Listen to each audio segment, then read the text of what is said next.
প্রিয় দর্শক, আসসালামু আলাইকুম। পবিত্র মাহে রমজানের শুভেচ্ছা জানিয়ে রূপসী বাংলা টেলিভিশনের বিশেষ অনুষ্ঠান সামাজিক অবক্ষয়ের পক্ষ থেকে আপনাদের সবাইকে স্বাগত জানাচ্ছি। আপনাদের সঙ্গে আছি আমি সাবিকুল নাহার সৃষ্টি।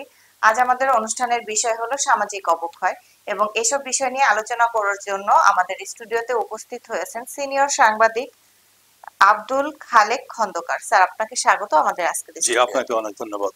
স্যার, প্রথমেই আমি আপনার কাছে জানতে চাইবো যে বর্তমানে যে ছেলে মেয়ে এবং পূর্বের যে ছেলে মেয়েদের কথা যদি বলি, এই বিষয়টা নিয়ে যদি তুলি, তাহলে আগে কিন্তু ছেলে মেয়েদের শিক্ষকদের প্রতি বলেন, মুরব্বীদের প্রতি বলেন, যে শ্রদ্ধাবোধ, সম্মান, ভয় ভীতিটা ছিল।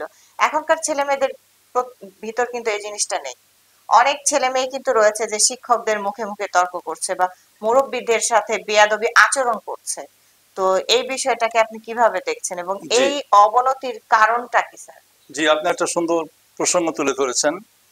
এই বিষয়টা অত্যন্ত গুরুত্বপূর্ণ আমাদের বর্তমান সমাজে। এতটাই গুরুত্ব যে এর কারণে প্রতিটি পরিবারে বাবা মা অত্যন্ত চিন্তাগ্রস্ত থাকেন, এবং এমনও পরিবার আছে যে সন্তান সন্ততির জন্য সেই পরিবারটা জাহান্নামে পরিণত হয়েছে। কারণ সন্তান সন্ততি তারা পিতামাতার চরম অবাধ্য এবং বিভিন্ন ইন্টারনেট বা স্মার্টফোনের সুবাদে তারা বিভিন্ন ইন্টারন্যাশনাল ক্রাইম, অসোশ্যাল ক্রাইমে জড়িয়ে পড়ছে। এটা একটা বড় সমস্যা হয়ে দাঁড়িয়েছে।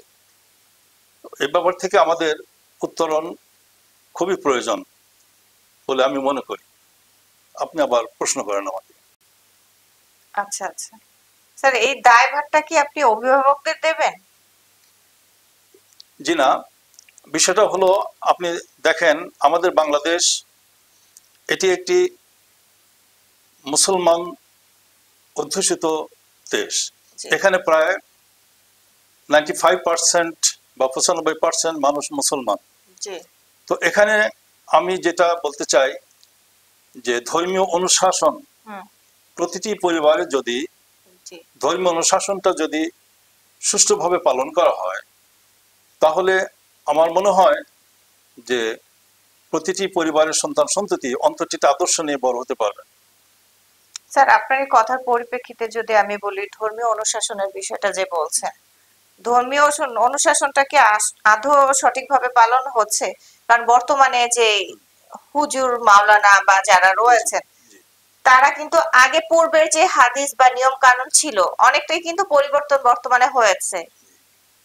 তারা এটা কেন পরিবর্তন করেছে? হাদিস তো হাদিস, এটা যা আছে তো তাই থাকবে, কিন্তু তারা কিন্তু অনেক হাদিস, নিয়ম কানুন পরিবর্তন করেছে। এই পরিবর্তনের বিষয়ে আপনি কি বলবেন? জি, আপনি ঠিকই বলেছেন। এখানে আমরা বলতে পারি যে আল্লাহ পাক সূরা রুমের 30 আয়াতে আল্লাহ পাক বলেছেন যে আল্লাহ পাক তিনি নিজেই ফিতরাত, আল্লাহ পাক ফিতরাত, এবং তিনি মানব জাতিকে তিনি ফিতরাতের উপরে জন্মগ্রহণ করে। প্রতিটি মানব শিশু, সহিহ হাদিসে আছে যে প্রতিটি মানব সন্তান ফিতরাত বা মুসলমান হয়ে নিষ্পাপ হয়ে জন্মগ্রহণ করে। পিতা মাতা বা পরিবেশ তাকে বিভিন্ন মতাবলম্বী, তাকে ইহুদি খ্রিস্টান যে কোনো ধর্মে রূপান্তরিত করে এবং তার নৈতিক চরিত্র পরিবর্তন করে। তো এটা আমাদেরকে খেয়াল রাখতে হবে। কারণ আমাদের বুঝতে হবে যে নিষ্পাপ সন্তান, একটি মানব সন্তান যখন জন্মগ্রহণ করে সে প্রকৃতই নিষ্পাপ। কারণ আমি নিজে একটি ঘটনা দেখেছি, সেই গল্পটা আপনাকে আমি বলতে পারি। যে অনেকদিন আগে আমি একবার, তখন হোটেল ইন্টারকন্টিনেন্টাল ছিল, শেরাটন হওয়ার পূর্বে আবার হোটেল ইন্টারকন্টিনেন্টাল ছিল, সেই সময় অনেক আগে আমি ওই হোটেল ইন্টারকন্টিনেন্টালে আমি ওখানে একটা হ্যান্ডিক্রাফট শপ, সেখানে আমি একটা কাজে গিয়েছিলাম। তো আমি দেখলাম যে একজন নেটিভ, একটা ইউরোপিয়ান লেডি, ভদ্রমহিলা সেখানে আসলেন, ঢুকলেন, এবং তার সঙ্গে দুটো শিশু কন্যা ছিল। তো ভদ্রমহিলা বিভিন্ন জিনিস, হ্যান্ডিক্রাফট আর্টিফ্যাক্টস, উনি বিভিন্ন বাংলাদেশ হ্যান্ডিক্রাফটের জিনিস উনি দেখছেন, কিছু কিনবেন। ইতিমধ্যে ওনার দুটি শিশু সন্তান তখন সেখানে খেলা করছে, তারা পায়ের জুতো ছুঁড়ে দিচ্ছে, আরেকজন বলছে যে please face my shoes, where is my shoe, find it out and face me too. This ওইভাবে বলছে। তা আমি দেখলাম যে একটা সন্তান, একটা কন্যা, ওই দেখতে ওই ইউরোপিয়ান মহিলা, সোনালী চুল, সাদা খুবই ধবধবে গায়ের রং এবং খুব স্মার্ট। তো ওই ভদ্র মহিলার মতোই দেখতে, নীল চোখ একটা মেয়ে। আর আরেকটা মেয়ে দেখলাম, সেই মেয়েটা আমাদের বাঙালিদের মতো কালো, কিন্তু একই ধরনের ড্রেস পরা। আর দুটি মেয়েই সুন্দরভাবে ইংলিশ, ব্রিটিশ অ্যাকসেন্ট ইংলিশে কথা বলছে। আমার একটু কিউরিসিটি হলো, আমি তখন ওই ভদ্রমহিলাকে জিজ্ঞাসা করলাম, excuse me, mind may I ask you a question? Yes sure. বললাম, this girl seems yours, no doubt, it's a semblance to yours, but another girl, as I see, it doesn't match you.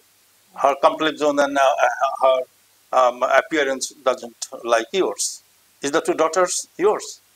আমি বললাম এইভাবে যে একটা মেয়ে তো আপনার মতোই দেখতে, আর একটা মেয়ে তো গায়ের রং বা আপনার মতো নয়, একই ভাবে ইংলিশ। আমি কি জিজ্ঞাসা করতে পারি যে মেয়েটা কে?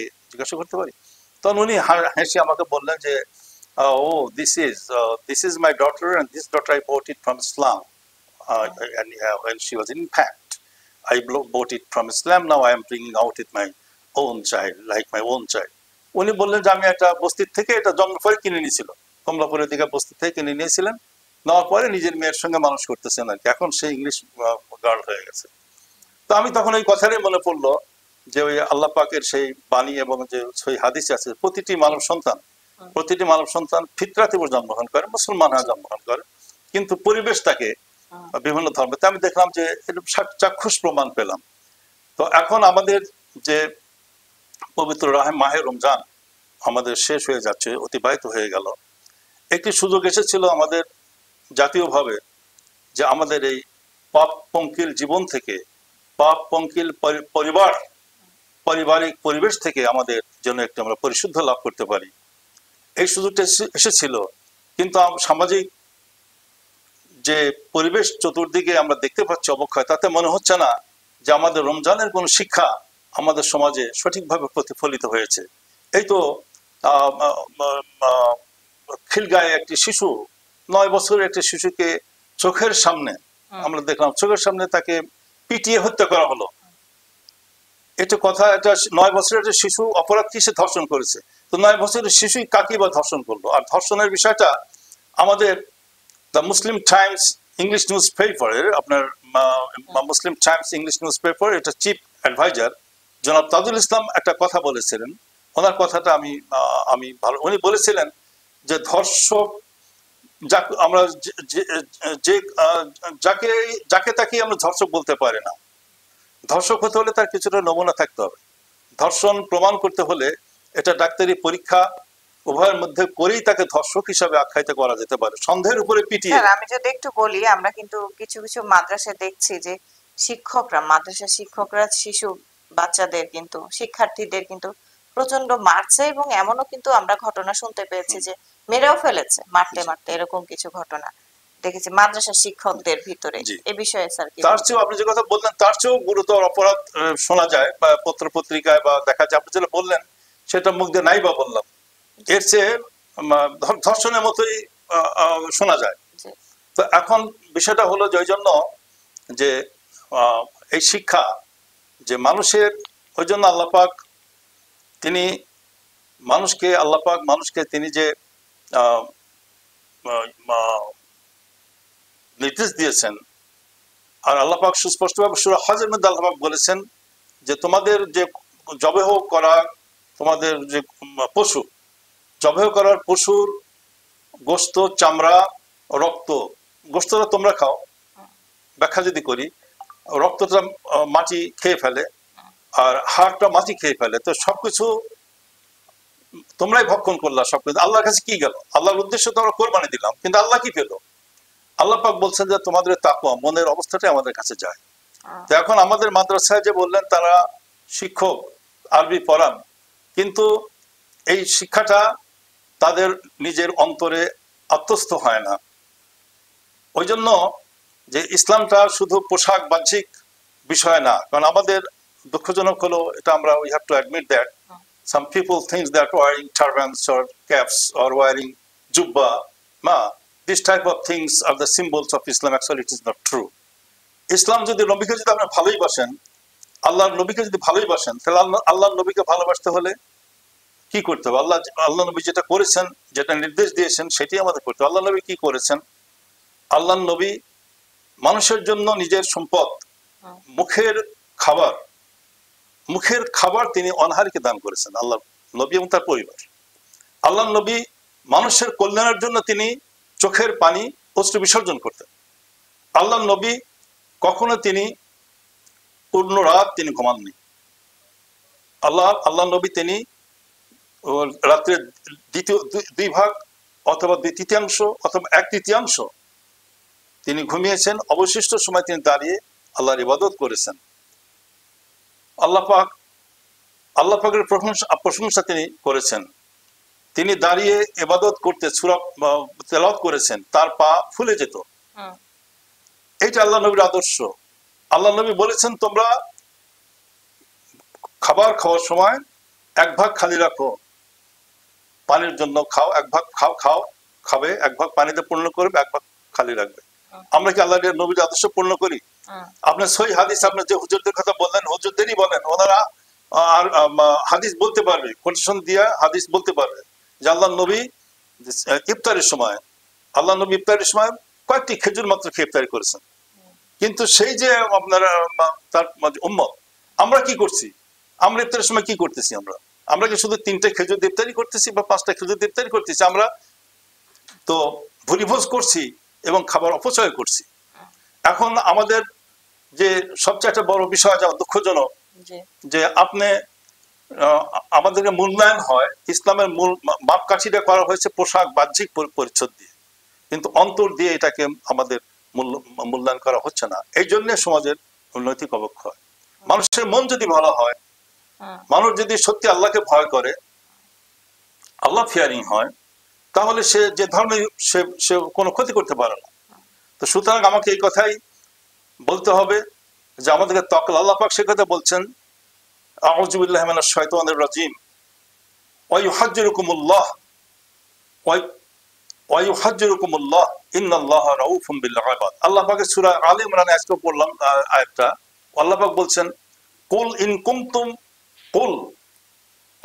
ইন তুখফু মা ফি সুদুরিকুম আও তুবদুহু ইয়ালামুল্লাহ ওয়া ইয়ালামু মা ফিস সামাওয়াতি ওয়া মা ফিল আরদ আল্লাহু আলা কুল্লি শাইইন কাদির। আল্লাহ পাক কি বললেন? আল্লাহ পাক বলতেছেন, কুল ইন তুখফু মা ফি সুদুরিকুম, কুল ইন তুখফু মা ফি সুদুরিকুম। অর্থ কি? আল্লাহ পাক বললেন যে তোমরা যদি মনের মধ্যে কোনো কিছু গোপন করো, তুখফু গোপন করো, মা ফি সুদুরিকুম তোমাদের হৃদয় অন্তরে, তোমাদের অন্তরের মধ্যে যদি কোনো কথা গোপন করো, বলো নাই, নিজের অন্তরে আছে, আল্লাহটা শোনে। এবং তুমি মুখ দিয়েও যদি বলো, সেটা আল্লাহ পাক শোনেন। তো ইয়ালামুল্লাহ, আল্লাহ সব কিছু শুনে। আল্লাহ আলা কুল্লি শাইইন কাদির, তিনি আসমান জমিনের সবকিছুই তিনি জানেন এবং শোনেন। তাহলে এখানে আমরা কি বুঝলাম? যে আমি যদি কোনো কথা মুখ দিয়ে বলি নাই, অন্তরে বলছি, আল্লাহ পাক সেটা শোনেন, এবং যেটা মুখ দিয়ে উচ্চারণ করে বলছি সেটা আল্লাহ পাক শোনেন। তাই আল্লাহ বলছে ইউহাসিব বিহিল্লাহ, আল্লাহ এগুলো সব হিসাব নেবেন। লিল্লাহি মা ফিস সামাওয়াতি ওয়া মা ফিল আরদ ওয়া ইন তুবদু মা ফি আনফুসিকুম আও তুখফু ইউহাসিবকুম বিহিল্লাহ ফায়াগফিরু লিমান ইয়াশা ওয়া ইউআযিবু মান ইয়াশা আল্লাহু আলা কুল্লি শাইইন কাদির। তাই আল্লাহ পাক বললেন যে সবকিছুরই মুখ দিয়ে তুমি যেটা বলো সেটারও, এবং যেটা মনের মধ্যে গোপন করেছো, কত কথাই না মনে হয়, সবগুলো আল্লাহ পাক হিসাব নেন। ইউহাসিবকুম বিহিল্লাহ, আল্লাহ সব হিসাব। ফায়াগফিরু লিমান ইয়াশা, তবে আল্লাহ পাক ক্ষমা করবেন যাকে ধরবেন। তো এখন বিষয় হলো আমাদের গুলো যারা মুমিন, আমরা যারা মুমিন মুসলমান, মুখ দিয়ে মুসলমান বললে তো হবে না, তাহলে আমাদের বুঝতে হবে যে আমাদের প্রতিটি কাজ আমরা যা করি, যা দেখি বা যা বলি না, অন্তরে বলি বা যা বলি, সবই আল্লাহ পাক জানেন, সবই আল্লাহ পাক শুনছেন এবং হিসাব নেবেন। এই ভীতিটা, এই আল্লাহর ফিয়ারিংটা, তাহলে সামাজিক মানুষ, প্রতিটি মানুষই অন্যায় করতে তখন সে সচেতন হবে। এবং এই বুঝটা, এই বিষয়টা পরিবার থেকে আসা উচিত। বাবা মা, এই যে কথাগুলো আমি বললাম, যে আয়াত উপরে ভিত্তি করে যে কথাগুলো, এইগুলো যদি বাবা মা সন্ততিদেরকে ছোটবেলায় অ্যাডমনিশ করা, এটা হলো family admonishing from the family if parents or environment admonish the children like this, then they will be brought up in this way.